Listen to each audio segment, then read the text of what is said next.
dia nggak bisa menjamin masa depan si anak-anaknya kan, Nggak bisa membiayai ya. nggak bisa membiayain lah intinya gitu, karena memang kondisi kan, Ya.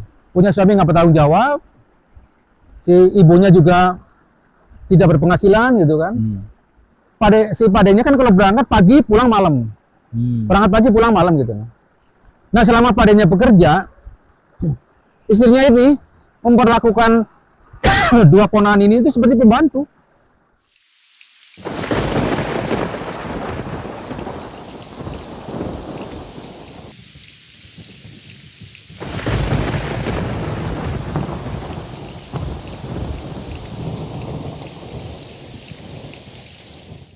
Jadi gini, cerita ini adalah menceritakan tentang suatu keluarga ya. Suatu keluarga yang boleh dibilang itu tidak harmonis dalam satu keluarga lah. Orang tuanya itu, bapak ibunya tuh cekcok terus ini. Dia punya anak dua nih. Namanya si Dendi sama Eva. Si Eva ini yang perempuan, anak pertama kan. Dia punya adik namanya Dendi. Orangnya sering cekcok, terus kemudian bapaknya juga agak nakal gitu kan, main cewek lah, apa segala macam gitu. Intinya bapaknya ini tidak bertanggung jawab dengan keluarganya. Nah si Eva sama si Dendi ini kan merasa nggak punya figur seorang ayah gitu kan. Jadi dia itu akhirnya kayak anak broken home lah gitu. Nah itu anak ini di akhirnya si kakak dari ibunya itu kan seorang pejabat di angkatan laut. Seorang pejabat di angkatan laut yang punya posisi yang cukup strategis lah. Yang namanya pejabat kan, apalagi dia punya jabatan gitu kan, ada sopir, rumahnya mewah gitu kan. Mintalah sama si adenya yang si ibunya Eva ini kan, sama si ibunya Dani bilang, udahlah si Dandi sama si Eva ikut saya aja, katanya kan. Kebetulan anak-anaknya kan masih kecil-kecil, buat nemenin anak-anaknya, alasannya gitu. Si Denny sama si Eva nih berunding gitu kan. Gimana nih? Mau ikut Pak D, kalau bahasa aja kan ikut Pak D ya, Pak D dari ibu. Mau ikut Pak D ngajak kita nih ikut ke sana, mau disekolahin, mau dibiayain lah hidupnya gitu. Karena melihat bapaknya itu kurang bertanggung jawab gitu. Akhirnya bapaknya nggak peduli gitu. Ya namanya orang nggak sama keluarga nggak ini, udah nggak peduli aja gitu. Sampai akhirnya memutuskan nih gitu kan. Memutuskan kalau si Dendi sama si Eva ini udahlah sepakat gitu kan. Iya, iya. Udahlah ikut Pade aja lah gitu kan. Soalnya kalau kayak gini-gini gimana nih masa depan kita, kata si Eva ke adeknya, si Dandi yang cowok ini kan. Dia bilang, kalau bilang bapak mah udah nggak peduli lah, bapak mah jarang pulang juga lah gitu kan. Iya, iya. Nah, dia bilang ibunya pasrah gitu kan. Di satu sisi pasti kehilangan anak nih. Di satu sisi lagi dia nggak bisa menjamin masa depan si anak-anaknya kan. Nggak bisa membiayai ya. Nggak bisa membiayain lah intinya gitu. Karena memang kondisi kan. Ya. Punya suami nggak bertanggung jawab.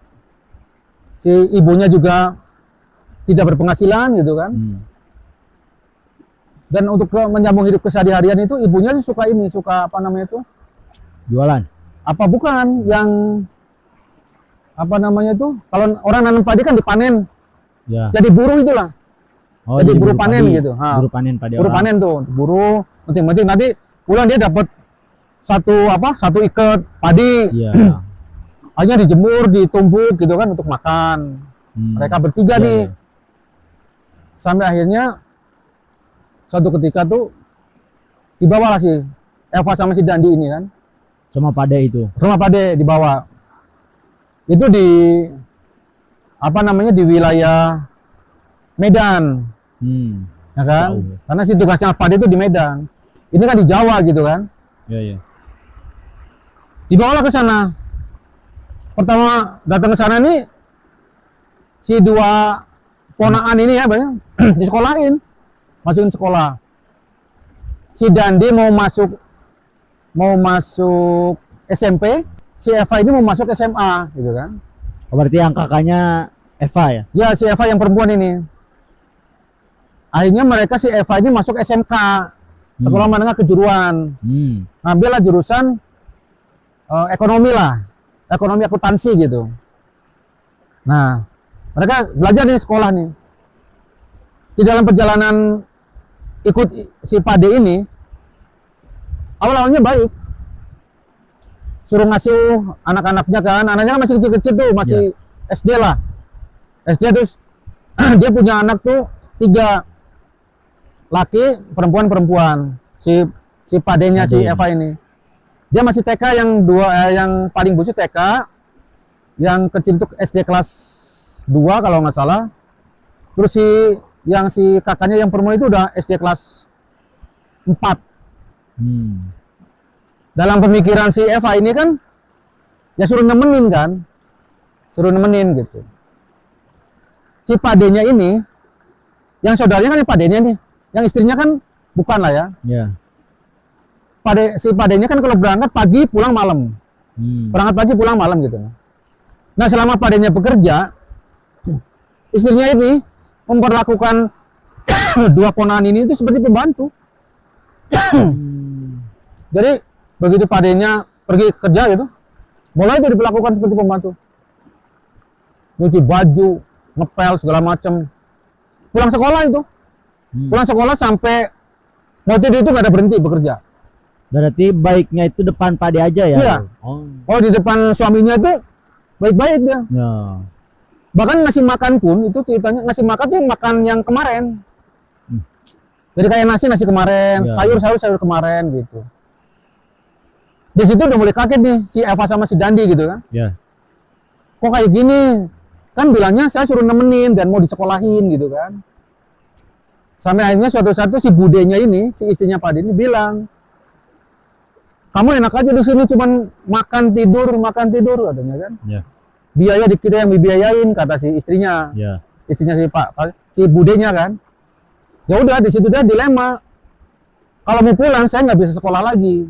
Kalau lihat kondisi orang tuanya begitu. Kalau di sini diperlakukan seperti itu kan. Akhirnya mereka ya udah kayak pembantu. Pulang sekolah tuh nyuci baju, ngepel, nyuci piring. Mau tidak mau harus dilakukan. Ya, pokoknya udah kayak pembantu lah.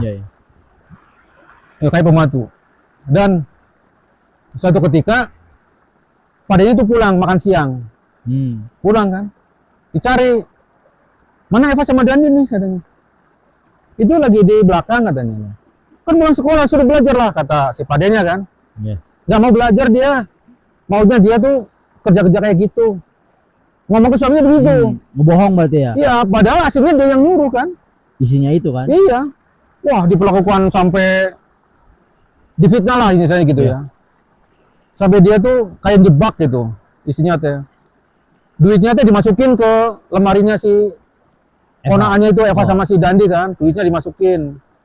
Terus dia pura-pura hilang duit. Tuduhlah mereka 2 malingnya. Fitnah lah intinya ya. Iya. Terus misalkan dapat yang namanya pimpinan itu kan suka dapat duren lah, suka dapat makanan gitu kan. Itu selalu kalau di depan suaminya dipanggil tuh Dendi, Eva, nih ada makanan gitu kan. Makan mereka. Begitu suaminya nggak ada, wah ambil lagi itu. Pokoknya diperlakukannya seperti kayak anak tiri gitu. Tapi kan sebenarnya bukan siapa-siapa ya, ponaan lah. Jadi kayak bukan ponaan lah dianggapnya. Di depan suaminya dia baik-baik gitu. Oh itu dengan berjalannya waktu terus aja si suaminya nggak ngerti loh pelakuan istrinya begitu, karena setiap pulang tuh dia lagi baik-baik gitu. Kadang-kadang tahu nih kalau suaminya mau pulang, si 2 anak ini kan suruh istirahat, udah istirahat nonton TV aja, namanya ikut orang ya, nurut aja nonton TV gitu. Nanti kalau suaminya pulang tuh lihat tuh dari pulang sekolah dia kayak gitu tuh nonton TV, ngapa-ngapain habis makan gitu. Pokoknya kayak gitu tuh, bahasanya begitu. Dibaik-baikin aja ya gitu. Enggak, dia menceritakan ke si suaminya kalau si 2 ponan itu tuh males-malesan gitu.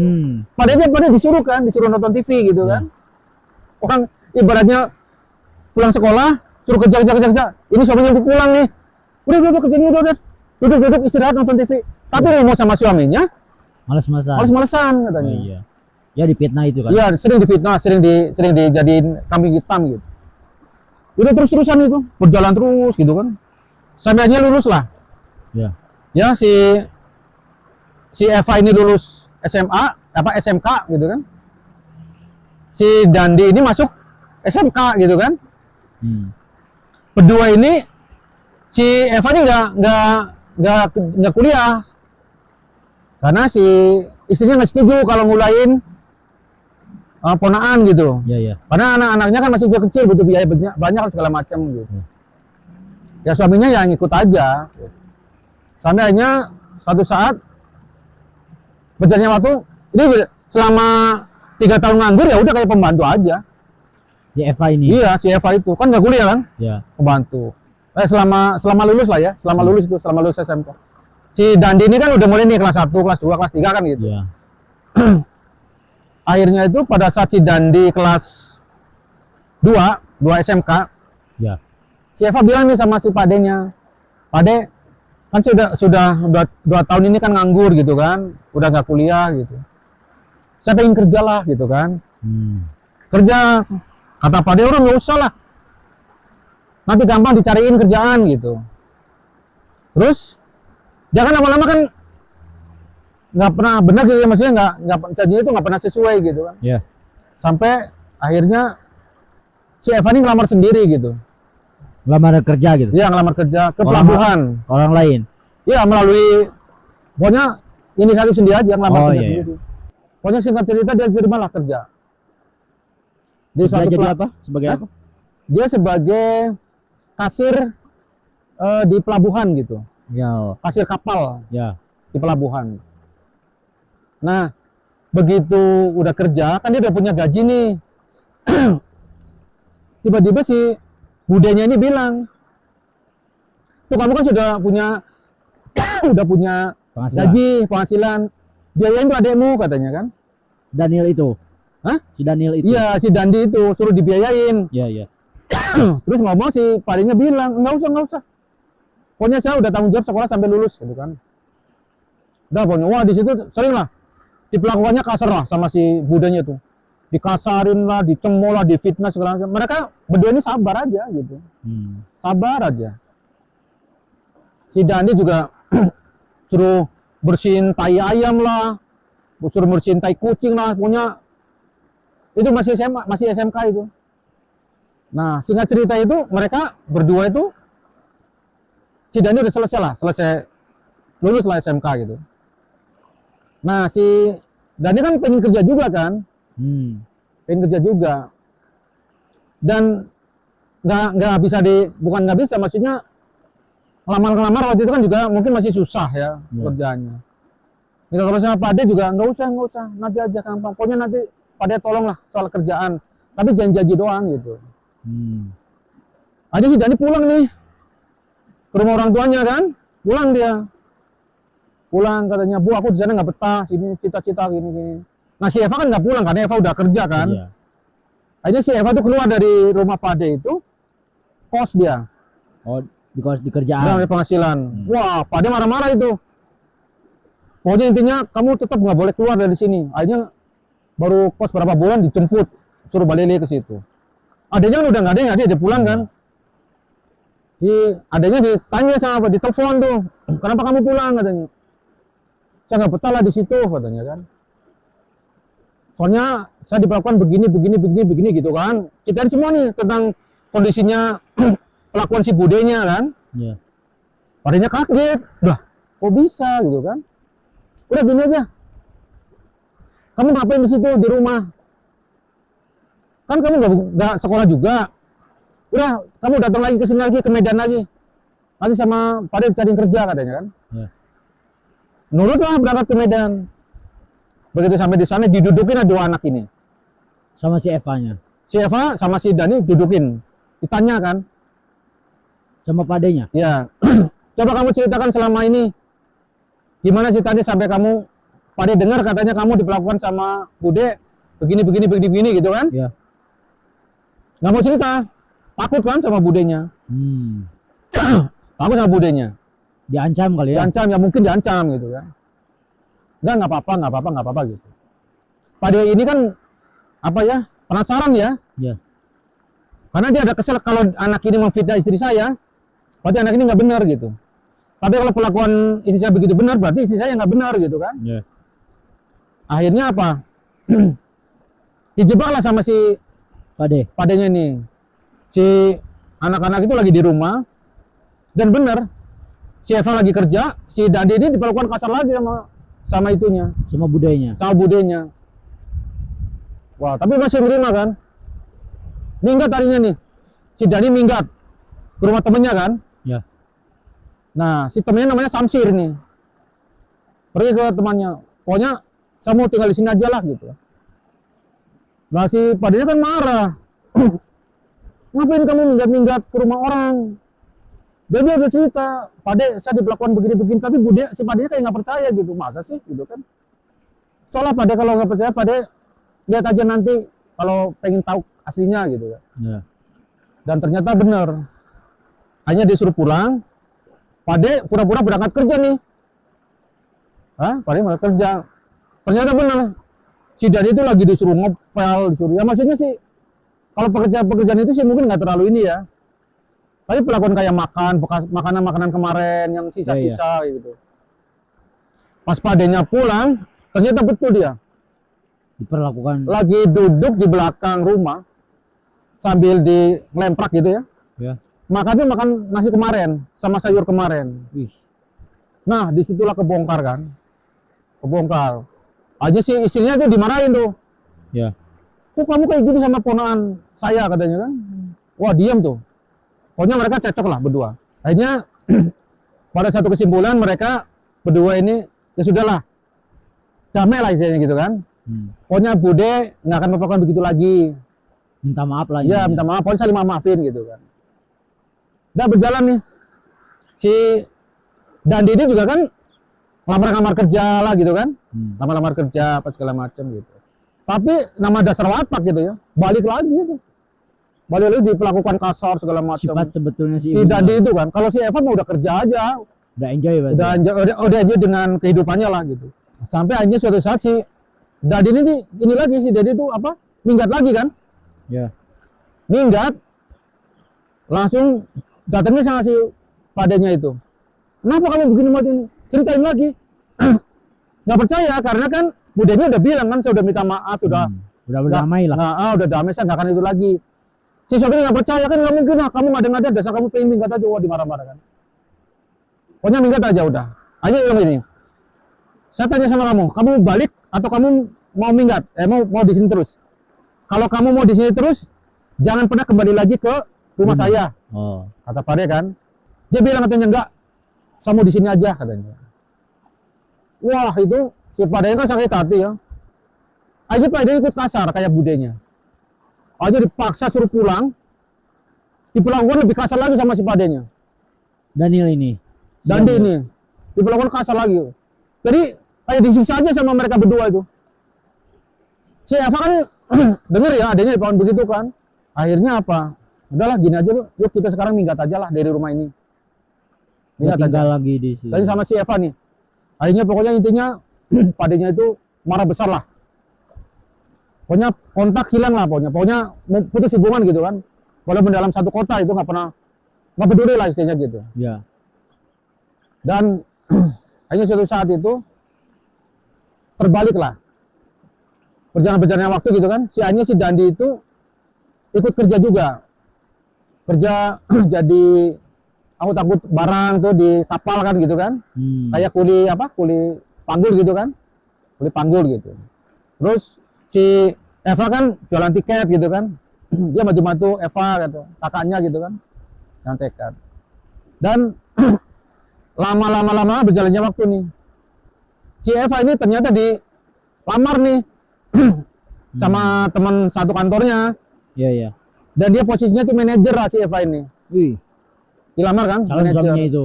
Calon suami itu manajer di pelabuhan itu. Pada akhirnya mereka kawin lah. Si Eva sama situnya. Aja si Dandi itu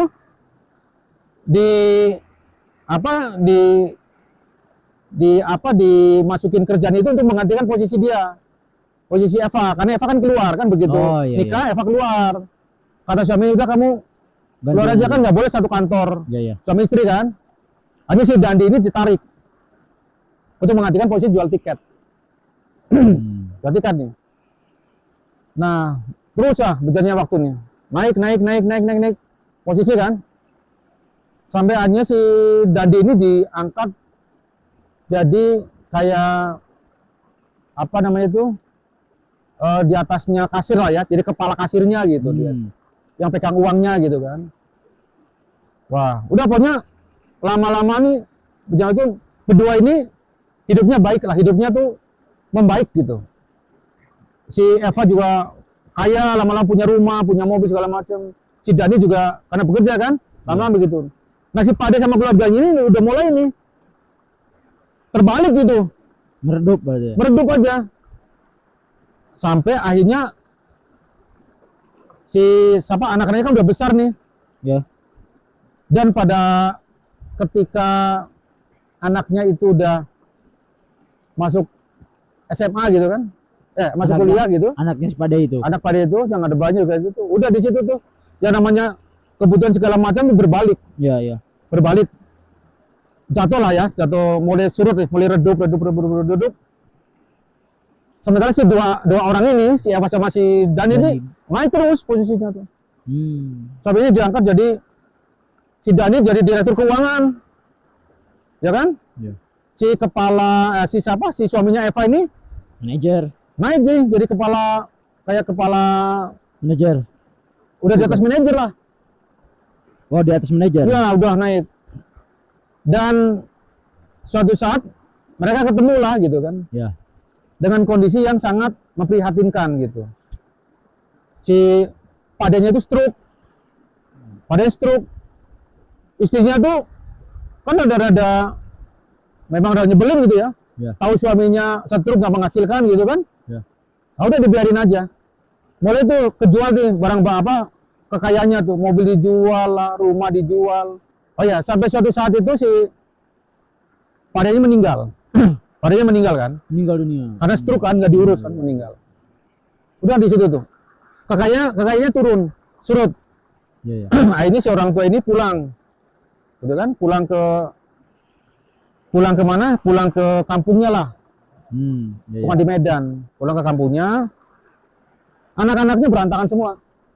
Anak-anaknya si Pade ini. Iya, yang cowok juga sekolahnya nggak bener, adik-adiknya juga nggak bener gitu kan, pada nggak nikah gitu. Ada yang satunya nikah juga punya anak nggak punya suami gitu kan. Wah udah pokoknya berantakan itu semuanya. Jadi disitulah ya yang kalau saya ceritakan bahwa pesan moralnya kehidupan seseorang itu karena dia ikhlas ya menjalaninya, dia ikhlas, dia ridho difitnah, diperlakukan nggak benar, dia menerima padanya gitu. Dan disitulah Allah itu membalikkan gitu, Iya, iya. membalikkan posisi gitu. Artinya si Dandi sama si Eva ini hidup aja bahagia makmur gitu. Si Dandi udah jadi direktur, ya kan, direktur keuangan. Si Eva juga suaminya udah posisinya udah kepala di suatu, Iya. Istri ketua cabang lah. iya, ya, kepala cabang gitu kan, istilahnya gitu. Udah bahagia. Jadi disitulah kalau saya sampaikan bahwa jalani ikutin alur hidupnya lah gitu ya. Iya. Alur hidupnya dengan ikhlas, dengan menerima apa adanya, insya Allah pasti akan Allah angkat derajatnya. Iya, iya. Gitu. Jadi nggak semua itu yang menderita itu akan menderita terus gitu. Iya. Pasti ada kalanya Pasti kita ada senang. saatnya Allah akan menolong gitu. Iya, iya. Dan terima aja terus apa adanya. Jadi itulah yang mungkin bisa saya ceritakan dari cerita ini, yaitu tadi pesan moral tadi. Iya. Bahwa kekayaan itu tidak abadi. Pada sekaya apapun tidak menjamin juga keluarganya bahagia. Istrinya juga begitu, anak-anaknya berantakan, dianya meninggal dengan posisi truk gak diurus gitu kan. Iya. Sementara dua anak ini yang diperlakukan seperti pembantu, difitnah maling, dikasih makan bekas gitu kan. Tapi Allah angkat derajatnya. Menjadi orang besar lah ya. Jadi orang besar. Itulah yang mungkin bisa saya sampaikan ya, saya ceritakan di sini. Mudah-mudahan ada satu satu pelajaran atau satu pesan moral ya, bahwa hidup itu tuh kekayaan ya, kesengsaraan itu nggak abadi. Yang kaya bisa jadi miskin, ya kan? miskin jadi Yang sengsara itu bisa jadi kaya. bahagia gitu kan? Iya. Itulah kehidupan. Yang penting jalani hidup tuh dengan Ikhlas. ikhlas, dengan jujur apa adanya ya. Iya. Ikutin alur aja hidup, gitu loh.